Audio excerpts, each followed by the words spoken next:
Hey everyone, welcome back to the channel. If you're diving into the world of crypto, you know how exciting it is to manage your assets across different platforms. Today, we're tackling how to send Shiba Inu from Bitrue to Uphold in 2025. This step-by-step guide will help you transfer your SHIB tokens safely and efficiently, whether you're looking to consolidate your holdings or prepare for the next big market move.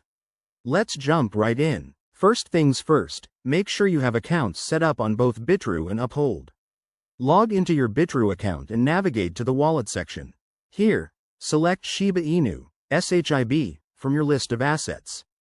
You'll see an option to withdraw, click that to get started.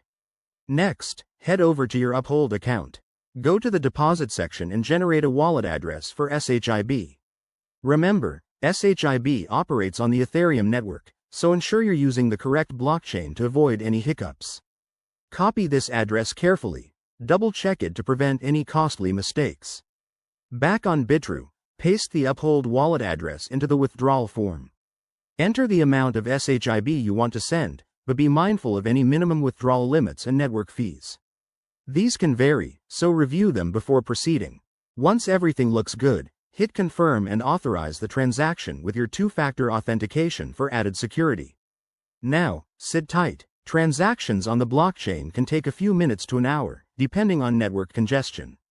Keep an eye on your Uphold account to confirm when the SHIB arrives. Pro tip: always start with a small test transfer if you're new to this. And there you have it. You've successfully moved your Shiba Inu from Bitrue to Uphold. This process keeps your crypto journey smooth in 2025's evolving landscape. If you run into any issues, check the official support pages or reach out in the comments below. Don't forget to like, subscribe, and hit that bell icon for more crypto tutorials. Thanks for watching and happy trading.